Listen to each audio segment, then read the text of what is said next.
Bagi Anda penerima PKH yang saat ini masih bingung juga cara menghitung berapa bantuan PKH yang diterima sesuai dengan kategori yang Anda miliki, Anda wajib menonton video ini hingga tuntas.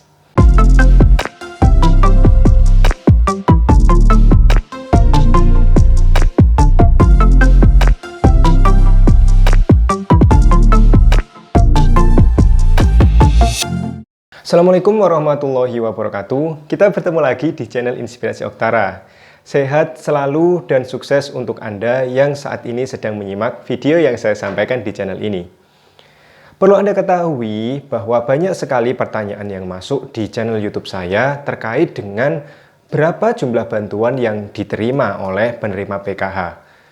Bahkan dari pertanyaan yang masuk, ini adalah pertanyaan untuk video yang sebetulnya sudah lama sekali saya posting. Dan di video tersebut saya sudah menjelaskan termasuk juga dengan daftar tabel untuk jumlah bantuan yang diterima masing-masing kategori di dalam komponen program Keluarga Harapan.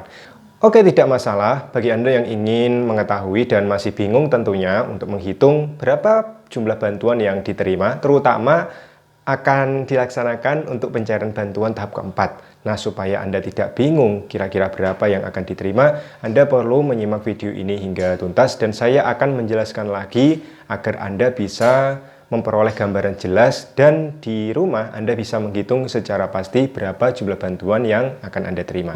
Perlu Anda catat atau Anda ingat sebelum Anda menghitung kira-kira berapa jumlah bantuan setiap kategori yang Anda miliki, Anda perlu mengikuti pedoman atau aturan yang berlaku di dalam program Keluarga Harapan, tentunya peraturan yang terbaru. Nah, bagi Anda yang saat ini mungkin Anda baru menerima PKH, sehingga informasi yang Anda peroleh masih minim sekali, mengingat kita masih berjibaku dengan pandemi COVID. Mungkin ada beberapa daerah yang masih belum bisa melakukan pertemuan kelompok karena memang masih berada di level 4 misalnya. Peraturan terbaru yang ada di dalam program Keluarga Harapan bahwa tidak semua komponen atau tidak semua kategori yang Anda miliki atau bahasa mudanya tidak semua anak yang Anda miliki di dalam satu kakak ini bisa semuanya tercover oleh program Keluarga Harapan.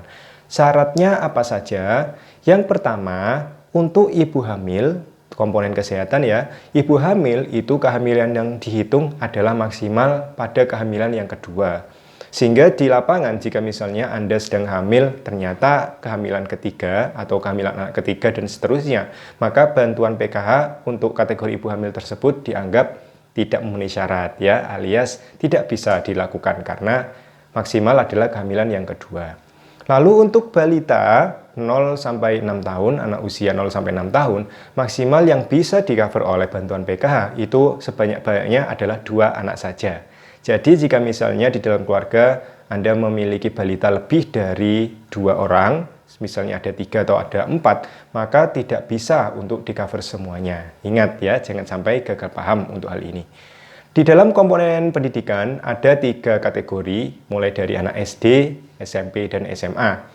Untuk kategori pendidikan, jika dulu sebelumnya, berapapun jumlah anak sekolah yang Anda miliki, ini semuanya dihitung. Jika misalnya ada anak SD ya, Anda memiliki 3 anak SD, semuanya dihitung. Maka untuk peraturan terbaru, jika ada jenjang pendidikan yang sama, maka sebanyak-banyaknya yang dihitung dan diberi bantuan PKH adalah 1 pendidikan saja atau 1 jenjang pendidikan saja. Saya ambil contoh, misalnya Anda di dalam satu kakak memiliki 2 orang anak yang semuanya ini berada di jenjang SD ya. Satunya misalnya kakaknya berada di kelas 5 SD, adiknya ada di kelas 3 SD misalnya. Maka bantuan PKH yang turun ini hanya diberikan 1 saja karena jenjangnya sama. Jadi jangan sampai salah paham jika misalnya di lapangan Anda memiliki anak 2 dan semuanya SD, maka bantuan yang cair hanya 1. Ini bukan karena bantuannya tidak sesuai, tetapi karena bantuan tersebut sudah disesuaikan dengan aturan yang terbaru. Lalu kita berpindah ke komponen kesejahteraan sosial. Untuk lanjut usia minimal 70 tahun dan juga penyandang disabilitas berat, ini maksimal yang bisa ditanggung di dalam satu kakak sebanyak-banyaknya adalah 1 orang saja. Jadi jika misalnya kita ambil contoh penerima PKH dengan kategori lansia, suami istri sama-sama berusia 70 tahun misalnya. Katakanlah suaminya 73, istrinya 70 tahun. Maka bantuan PKH yang diterima tetap satu saja, tidak dua-duanya dihitung. Nah, sekarang kita berada di intinya. Mari kita bahas intinya, yaitu terkait dengan kira-kira berapa bantuan yang diterima oleh Anda yang memiliki kategori di dalam satu keluarga. Anda jika misalnya masih bingung, silakan Anda catat agar Anda bisa menghitung sendiri di rumah kira-kira nanti di tahap keempat tentunya berapa bantuan yang bisa Anda terima ya sesuai dengan kategori yang Anda miliki. Baik, kita langsung ke komponen kesehatan. Untuk kategori yang pertama yaitu kategori ibu hamil, jumlah bantuan yang diterima per 3 bulannya itu adalah Rp750.000. Nah, ingat ibu hamil bantuannya Rp750.000. Lalu untuk anak usia 0 hingga 6 tahun, jumlah bantuannya adalah Rp750.000 per 3 bulan. Berarti jika misalnya Anda saat ini memiliki anak usia 0 sampai 6 tahun dan juga Anda sedang hamil usia 8 bulan misalnya, dan itu adalah kehamilan kedua Anda, maka semuanya dihitung. Dengan total tentunya Rp1.500.000. Lalu kita beralih ke jenjang pendidikan, ya komponen pendidikan. Untuk anak SD, jumlah bantuan per 3 bulannya adalah Rp225.000. Untuk anak SMP, jumlahnya Rp375.000. Dan untuk anak SMA, jumlahnya adalah Rp500.000. Semuanya per 3 bulan.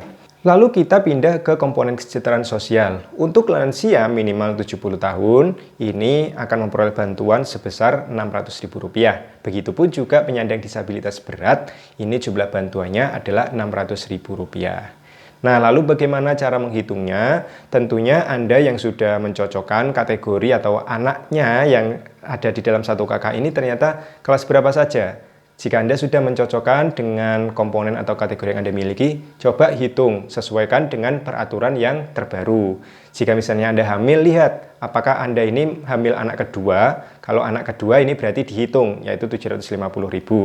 Lalu untuk balita, maksimal adalah 2 orang balita di dalam satu kakak. Jika misalnya Anda memiliki 1 orang balita, maka dihitung Rp750.000. Lalu untuk anak SD tadi 225, SMP 375 dan SMA 500.000. Bagaimana cara menghitungnya? Yang jelas jika ada jenjang pendidikan yang sama hanya dihitung satu. Kecuali jika misalnya Anda memiliki anak SD dan juga anak SMA, maka bantuannya dihitung semuanya, yaitu SMA 500.000, SD-nya 225.000. Sehingga jika ditotal bantuan yang akan diperoleh adalah 725.000. Dan perlu Anda ketahui, catat baik-baik, maksimal untuk komponen atau kategori di dalam satu kakak ini sebanyak-banyaknya adalah 4 komponen atau 4 kategori saja. Ingat, maksimal yang ditanggung oleh PKH di dalam satu kakak adalah 4 komponen atau kategori saja. Berarti misalnya Anda sedang hamil, anak kedua, lalu memiliki anak balita misalnya. Lalu di dalam satu kakak Anda juga tinggal bersama lansia minimal 70 tahun dan juga ada anak SMA-nya. Lalu juga ada anak SMP-nya. Maka yang dihitung ini semuanya tidak bisa dihitung jika ada 5. Jadi maksimal semuanya adalah 4. Dengan catatan, bantuan Anda bisa sesuai, terutama nanti di tahap keempat. Ini jika misalnya semua kategori atau komponen yang Anda miliki, ini sudah tercatat dan sudah dilaporkan dengan baik kepada pendamping sosial program Keluarga Harapannya. Dan semua kategori atau perubahan komponen yang Anda miliki ini sudah dilaporkan dan sudah dimasukkan ke aplikasi sebelum final closing tahap keempat, seperti yang sudah pernah saya jelaskan di video sebelumnya. Nah, semoga dengan penjelasan saya di kesempatan video kali ini, Anda sudah jelas dan Anda sudah bisa menghitung jumlah bantuan PKH yang akan Anda terima, terutama di tahap keempat. Jangan sampai bingung lagi, dan jika misalnya Anda memiliki pertanyaan, silakan ajukan di kolom komentar. Terima kasih atas segala dukungan Anda kepada channel ini, dan terus support perkembangan channel Inspirasi Oktara agar channel ini bisa berkembang lebih baik lagi di masa yang akan datang. Saya ucapkan terima kasih atas segala perhatian Anda. Mohon maaf apabila kata-kata saya, mungkin penyampaian saya ada yang kurang berkenan untuk Anda. Saya akhiri, wassalamualaikum warahmatullahi wabarakatuh.